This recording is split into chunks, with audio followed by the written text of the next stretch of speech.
It is UFC predictions time, and this isn't just any ordinary, regular UFC predictions. Nah. No fight night. No Meta Apex. This is a UFC numbered event, UFC 327. Tomorrow night, Miami, Florida. We got the main event. UFC light heavyweight title on the line. Jiri Prochazka versus Carlos Ulberg. A new champion will indeed be crowned. I'm here to give you my prediction and breakdown on every single fight on the card, starting with the first fight on the early prelims, all the way, of course, to that great main event title fight of Jiri Prochazka versus Carlos Ulberg. I'm excited for this card. I'm so pumped to watch it. Got my trusty notes here, as always, to break down said fights of why I think who is going to win. And we all know these are the correct answers right here on this sheet. This is gold right here, baby. Gold to being rich. Now, let's get right into it. We got a lot of fights to talk about. First, welterweights. Charles Radtke versus Francisco Prado. Welterweight fight here. Both guys, great strikers, I do believe. Radtke, he's bigger and longer. Prado is going to be smaller for welterweight. He's kind of a small welterweight, but a big lightweight. He's kind of stuck in that unfortunate middle ground there. He does fall victim to that.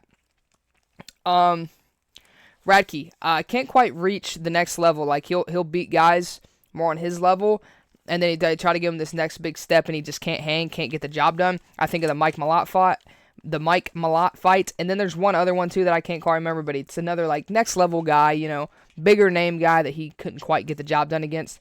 So he's kind of good at what he is, and that's doing stuff like this right here. Prado, like I said, he's small, but he's tough. He's a good boxer as well, but he is on a 3-fight losing streak. So I believe this fight is going to be a lot of striking on the feet, but I do believe it is in the favor of Charles Radtke. And I'm going to go with Charles Radtke, third round, TKO or KO over Francisco Prado. I believe he's bigger and he's longer, and that's just going to pay more dividends here against Prado, who's going to be the smaller, more shorter, compact guy.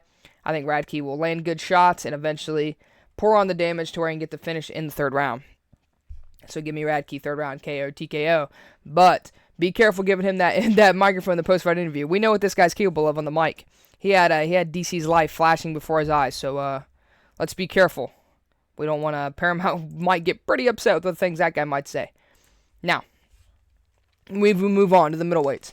Kelvin Gastelum versus Vicente Luque. Bro, years ago, this fight would have had me losing my mind. Nowadays, it's the second fight on the early prelims. It's the battle of the unks. The old heads here are going at it. Gastelum and Luque.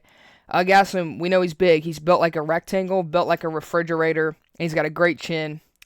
Both guys are great strikers. I think Luque's a little more technical than Gastelum, but I think Gastelum has more pop, more power in his shots. Luque is going to be the better grappler, of course, but I believe this fight stays on the feet. I believe Luque is going to struggle to try to get Gastelum to the ground if he does try, because have you tried to take down a refrigerator? Pretty hard to do. And I believe, like I said, Luque, I believe he's a more technical striker, but he does get hit a lot, and Gastelum, I believe, Gastelum has more power. So I believe Gastelum's going to land the better shots, clip Luque a couple of times, and I believe he'll get this fight done by decision. Give me Kelvin Gastelum decision over Vicente Luque in the battle of the unks. Luque might be done very soon. You never know. He probably should be, because what a fight to go out on. Kelvin Gastelum. Anyway, next fight. Lightweights. Chris Padilla versus Markel Medeiros. This fight's fun. I think this is a very underrated fight on this card, and make sure you watch out for this fight. I believe it's going to be a good one. Both are very technical strikers and very fun fighters on the feet. Both guys, I believe, are going to look for low kicks early, look to chop at that lead leg, do some damage to them calves. I believe Padilla is the more well-rounded fighter here, but both guys do happen to be undefeated in the UFC. So, like I said, both could be some prospects coming up. Madero, I believe, is more patient, while Padilla is more of a constantly in-your-face pressure fighter, who also does happen to be the better grappler. So I believe it's going to be a lot of Padilla trying to put pressure on Medeiros to land his shots and also look for clinches, while Medeiros is on the back foot trying to land some counter punches. I do believe that plays in the favor of Chris Padilla, so I'm going to take Chris Padilla to win this fight by decision over Markel Medeiros. I wouldn't be surprised if this fight to finish, but I'm going to go with a decision for Padilla. Very fun fight, though. I believe this fight is going to be very entertaining. Do not want to miss this one, and that's why it's the headline of the early prelims on UFC 327. Now, we move on to the regular prelims now. We're getting bigger. We got UFC strawweights. Tatiana Suarez versus Lupi Godinez. Tatiana Suarez, her only loss in the UFC, of course, was a title fight loss to Zhang Weili, the former strawweight champion. Suarez, she's the better grappler, and she's bigger than Lupi, so I believe that's going to pay dividends in this fight. She's a decision grappler, though, let's be real. She's going to take you down, smudge you on the ground, smother you, and get a win. Kind of very similar to what we saw with Verna Jandiroba last week. Lupi's probably the better striker. She's solid and well-rounded, and she's fun to watch, but I believe this is going to be a grappling match at the end of the day, and she's just not going to be able to hang with the wrestling and the grappling of Tatiana Suarez. So, pretty simple. Give me Tatiana Suarez via decision, via lots of grappling in this fight. She's pretty good. She's very good in this division. Like I said, her only loss is to the former champion, so I don't think Lupi is going to be the one to give her problems. So, Suarez, decision, book it now. Now. Next up, bro, here's a fun fight right here. This one I went back and forth on a couple times. Mateus Gamrot versus Esteban Ribovic in the lightweight division. I even have first thing I've written down. Exciting fight. I do believe this is an exciting fight. This is going to be fun. Gamrot, of course, great wrestler, great grappler. Has a win over Arman Tsarukyan. People forget he beat Arman Tsarukyan, but he also lost to Dan Hooker. I will not let that go. Ribovic, he's a great striker with good power and good combos. Gamrot, though, not a bad striker. He's not bad. But he does get clipped and dropped a lot. Let's not forget about that. Gamrot's going to look to get this one to the ground. Ribovic has good pressure and more of a boxing style. Gamrot, of course, wants more control and more of a slowed pace. And Gamrot doesn't like the pressure. That tends to be when he gets dropped. I could see a Gamrot decision here. I could see a schemy Gamrot decision, getting his takedown, smothering him, crowd's booing, but he gets a decision win. But that's boring. I'm not picking that. Ribovic is going to land big shots. He will get hit. He gets hit, but he doesn't care. He's tough. He can take it. He can take it just as well as he can dish it. Pause. So, I'm going Ribovic here. I'm going Ribovic second round knockout or TKO over Mateus Gamrot. I think Gamrot is going to be looking for his takedowns. He might get a few. Maybe he'll win the first round, with some takedowns and some control time. But like I said, he gets hit a lot and he gets dropped. And Ribovic has got that power to put you out. So he's going to land big shots on Mateus Gamrot. And I believe he's going to put him out in the second round. And that's going to be a huge win for Esteban Ribovic. Like I said, I wouldn't be surprised at a Gamrot decision. A little schemy Gamrot decision. But I got more faith in Ribovic. Give me the Ribovic second round KO, TKO over Mateus Gamrot. We move on. Welterweight.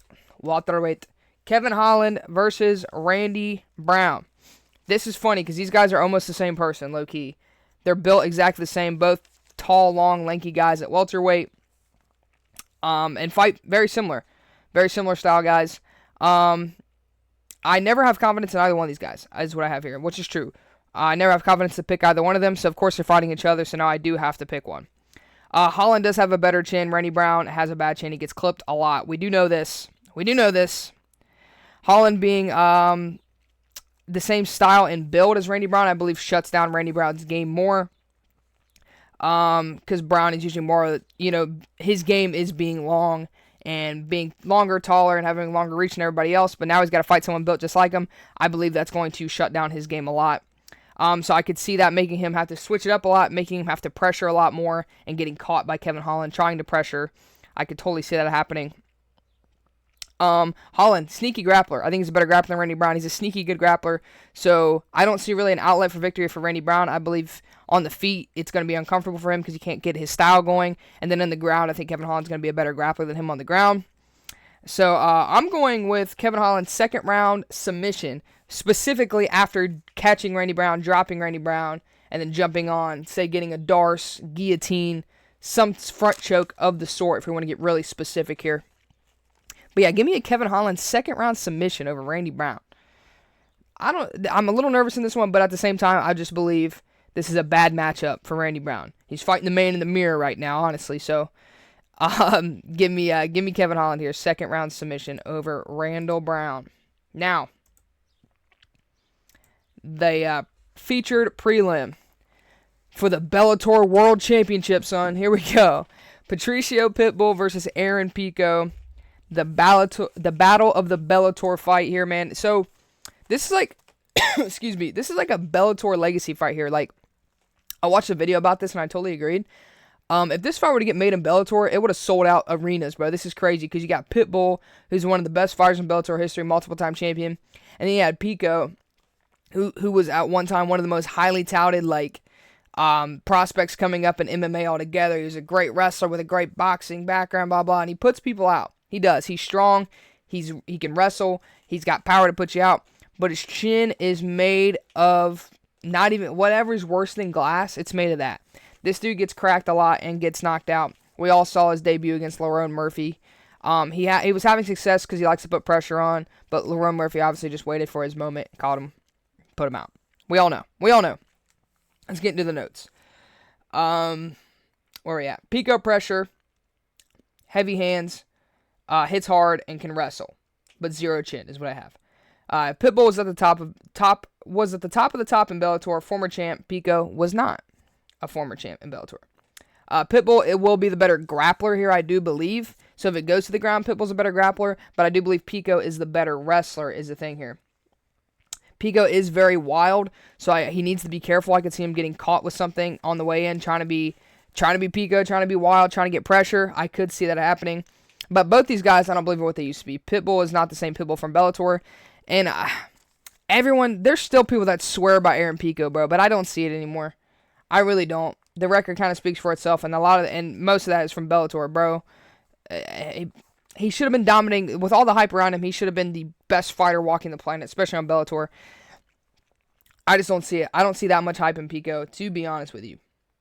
That being said, Pitbull is going to have to survive an early onslaught from Pico. He could get caught as well. I could see this being... There could be something crazy going on in the first round here. I could totally see it. Makes me nervous. Although, I do have Pico as a better chance here than against Lerone Murphy, obviously. This is a better matchup for him than the Lerone Murphy fight. I said if Pico loses, then yeah, I feel like I'm extra right to question the Aaron Pico hype and that some people still have in him. With all this being said, I was back and forth in this fight. I really did want to pick Pitbull, I'm not going to lie. And I'm almost about to switch right now, honestly. I'm not going to. Give me Aaron Pico by decision, bro. I kind of want to pick a Pitbull decision. Man. Yeah, no, give me Pico. I swear if Pitbull wins, I'm going to be so upset now. Give me a Pico decision. I think he's a better wrestler. He's a good striker with good power. He's got more outlets to victory, I feel, than Patricio Pitbull does. I don't think Pitbull's going to submit him on the ground. I don't think Pitbull's going to take down Pico, at least not a lot. And he would just have to catch some punch to knock Pico out, which can always happen. We've seen it. But I'm going to go Pico decision. Not too confident in this fight. This one makes me very nervous. I was back and forth on this one a lot. But yeah, Pico decision over Pitbull. We'll see what happens there. A little nervous. Quite nervous. All right. Main card time. Enough of them Bellator bums on the prelims. Let's get to the real men of the UFC, right? Certified Bellator hater for life. Just saying. Anyway, main card. Featherweights. Cub Swanson versus Nate Landwehr. Cub Swanson's retirement fight is tomorrow night versus Nate Landwehr. This is a fun matchup for him because this is going to be a lot of standing and banging, boys. These boys both love to swing heavy and try to put people out. Look for Swanson to do that straight right. Man, I'm baby talking every time. Straight white. Every time. Straight right from Swanson to land a lot of head kicks as well. Landwehr will get clipped at some point. He gets clipped all the time. He gets hit a lot. So that's definitely going to happen in this fight at some point. Swanson is just the better boxer, but Landwehr is very fun to watch. I do believe this will be a finish, and I'm going to go with a Swanson second round knockout or TKO. Could be an early stoppage I have here in parentheses just because they want Swanson to get a good win on his way out, so I could see that. But I do believe Swanson will win this fight. Knockout or TKO in the second round. The first round is going to be an absolute banger. Both guys landing big shots. Landwehr will get clipped. Swanson might even get clipped a little bit. But I believe Swanson is, like I said, the better striker, more technical, more well-rounded on the feet. And we'll get this one done over Nate Landwehr. Second round knockout or TKO for Cub Swanson. And he rides off into the sunset. Thank you, Cubby. Next fight. Let's move on. Light heavyweights. Here we go. Dominic Reyes versus Johnny Walker. We're all so excited for this. Let's be real. We're all so excited for this, man. Dominic Reyes, Johnny Walker. Someone's got to get knocked out, right? Both guys are known for getting absolutely knocked out all the time. Dominic Reyes, the only man to ever beat John Jones. I stand on that hill forever. Johnny Walker, he's coming off the win against Zhang Mingyang by leg kicks TKO, which is hilarious. But both guys, man, chinny as can be. Let's get into it. Reyes is definitely more technical, while Walker is going to be more wild. We know this. He always does some jumping, crazy, whatever, goofy stuff, and usually gets knocked out. I believe Walker's going to start, though, trying to chop out the leg of Dominic Reyes. Going to look for good leg kicks. And I could see him going for takedowns in a clinch here on Dominic Reyes, but it not working very well. I believe Reyes will defend those pretty well. Both will probably get clipped or wobbled at some point or dropped for sure, because they both, again, bad chins, notoriously bad chins. But I do believe Dominic Reyes is a better fighter than Johnny Walker. Give me Dominic Reyes first round, knockout or TKO over Johnny Walker. This fight could literally go either way. Like I said, it's a touch of a button with these guys. You could put them out. Reyes is coming off a knockout loss to Carlos Alberg, who's now fighting for the belt. So he did come back on a little run there, beating Dustin Jacoby, and there's one other guy he beat. Was it Rakic? It wasn't Rakic. Mirzakhanov beat Rakic, right? I don't know. He was on a good little run though, and then he ran into Carlos Alberg. That's unfortunate, but hey, I am going to take Dominic Reyes to win this fight, first round knockout or TKO over Johnny Walker in a goofy, goober, Looney Tunes type of fight. I can't wait for it. It's going to be great. I can't wait. Next fight. The heavyweights. Curtis Razor Blades versus Josh Hokit. Now, I kind of spoiled this one already on a post I made on social media. I'm taking Josh Hokit in this fight. Let me break it down. Both guys are good wrestlers, but Blades does not seem to wrestle as well as he used to. I feel he has bad luck. Do you know what I'm saying? Every time he gets a big fight where he needs to prove himself, he loses. I think of the Derek Lewis fight. I think of most recently I think of the Tom Aspinall title fight, because Tom Aspinall is on this crazy run once he came back, and of course his loss was that injury loss, of course, to Curtis Blades. So it's like, hey, technically the guy that beat him, Curtis Blades, is still here. Give him a chance, and then he gets put out in the first round. I wouldn't say put out, but he gets finished in the first round. So I believe Curtis Blades does have bad luck. That being said, Hokit sells, and the UFC knows Hokit sells, or Hokit, excuse me. They know he sells. So they're going to want him. I think they kind of want him to win. Let's be honest. We know it's a business at the end of the day. The guy that sells is the guy you want to win. But one thing, Josh Hokit does put on pressure, which Blades tends to struggle with guys putting pressure in his face. Pause. Hokit's going to look for a lot of takedowns and be very active in the clinch against Curtis Blades. I think he's just going to overwhelm Blades a lot, honestly. I could see Hokit winning a close decision that everyone complains about. I could totally see that happening, and then I can see they're like some crazy scorecard. They raise Hokit's hand, and then you see Curtis Blades over there like, what? I could totally see that happening. Or Hokit TKO where Blades gets up looking for early stoppage, like looking confused, like, dude, I was fine. Kind of like the Tom Aspinall thing. Not to that extent, a little more early. You know what I'm saying, though? Where he gets up kind of complaining. But at the end of the day, Blades' chin just isn't what it used to be. So I'm going Josh Hokit to win this fight, second round knockout or TKO over Curtis Blades. I do believe he's going to catch him, rock him, start landing some ground and pound, and the ref's going to stop it. Like I said, I could see something premature. I'm not going to lie. I don't know. I just got this feeling, man. I can feel it in my boing loin. So, yeah, I'm going Josh Hokit second round KO or TKO over Curtis Blades. The press conference was hilarious, by the way. Josh Hokit stole the show. He had a rhyme about everything.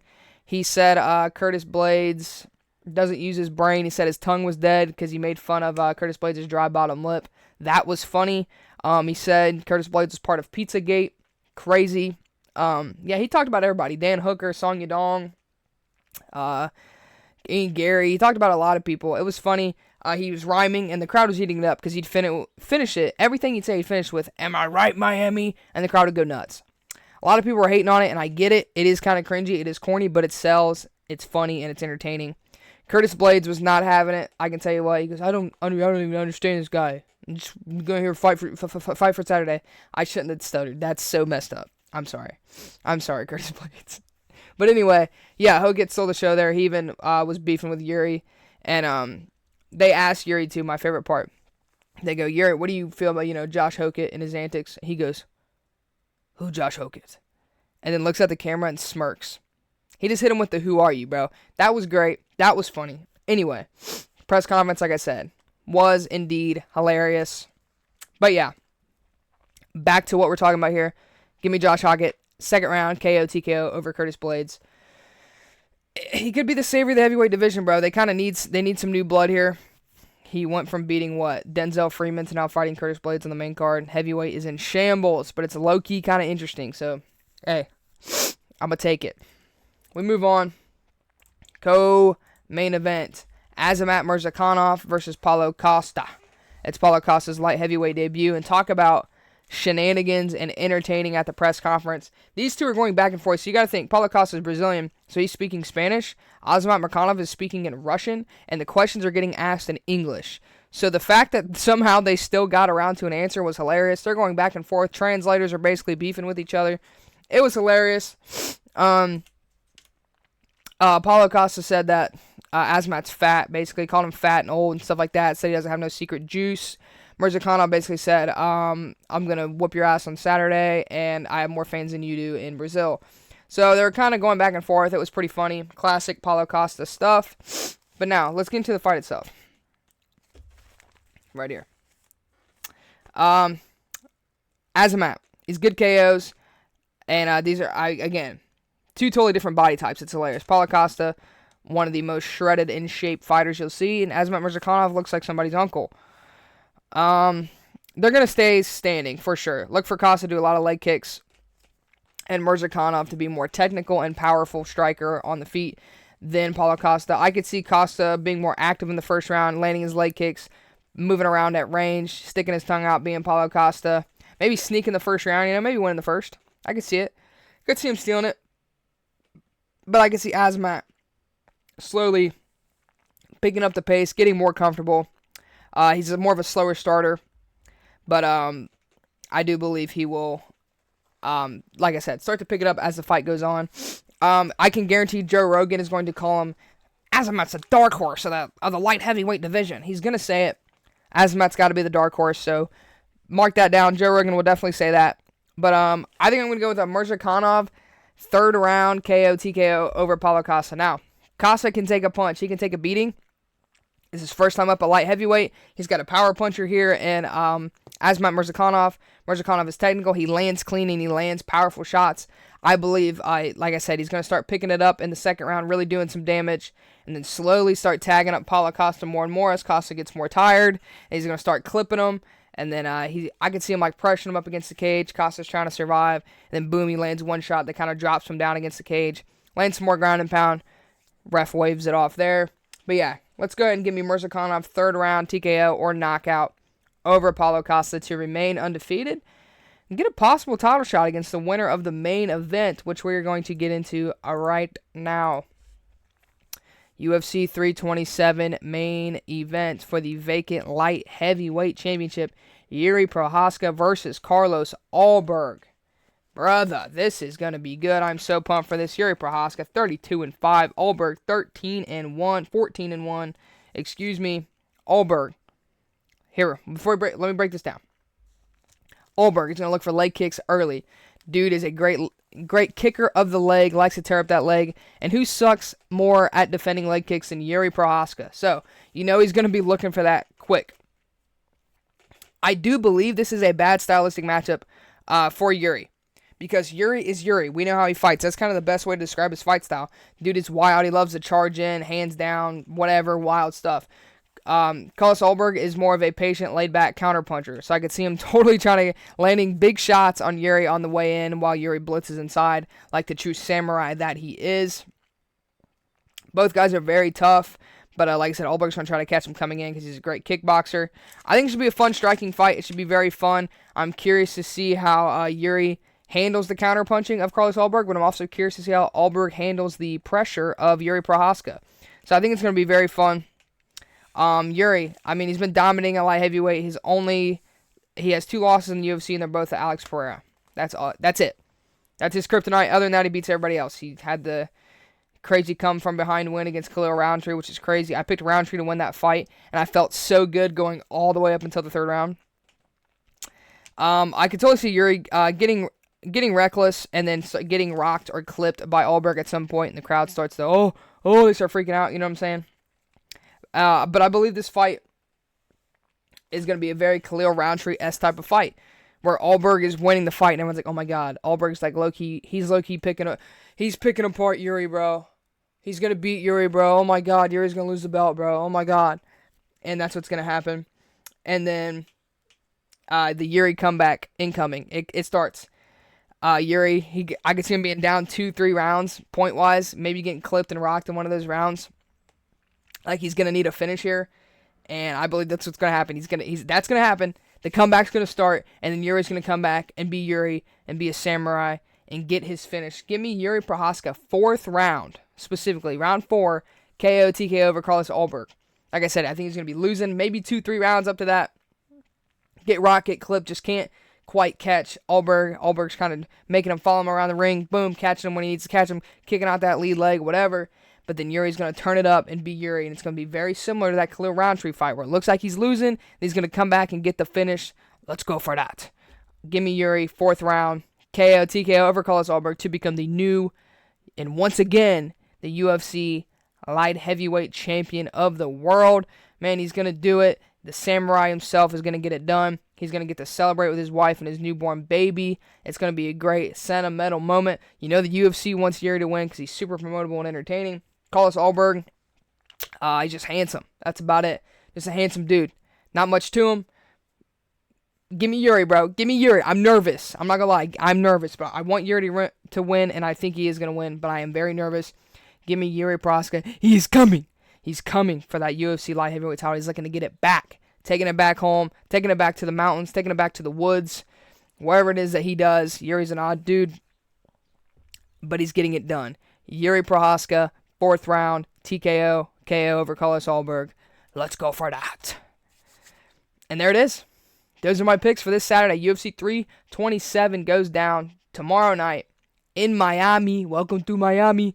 In Miami, I am very, very excited. I got nothing going on. I don't have any other things going on Saturday. Nothing but straight watching UFC all Saturday. It feels like Christmas. I'm so excited for this. After this, we go into some more fight nights, of course, and then we got UFC 328 with Hamzat versus Sean Strickland. We got Tatsuya Taira and Joshua Van supposed to be on this card. Got moved to that one, etc. We got a lot of fun stuff coming up. I'm excited. Let me know who you guys think is going to win all these fights, especially the main event. I'm very curious on the main event because a lot of people picking Jiri, and so am I. I'm picking Jiri to win this fight too. But I think it's dangerous. Like I said, I think it's stylistic. It's a bad matchup for him. But hey, it's Jiri Prochazka, and I will never bet against Jiri Prochazka ever again in my life. So, anyway, those are my picks. Let me know what you guys think. If you guys enjoyed the video, make sure you like it, comment, and make sure you guys subscribe. I'm on the road to a hundo. A hundo on the tube? Hundo on the tube would be pretty sweet. I mean, I'm just doing this for fun, but Hundy on the tube would be pretty dope. So if you guys could subscribe, that'd be sweet. Yeah, and be on the lookout for the recap and reactions following the pay-per-view. Probably posted. I'll probably post those on Sunday or Monday, one of the two. But yeah, make sure you guys check those out. It's going to be a great time. Enjoy UFC 327. It's a absolute stacked banger card. I can't wait to watch it, make some content on it, and report back. Enjoy UFC 327. Jiri Prochazka and new. Let's go for that.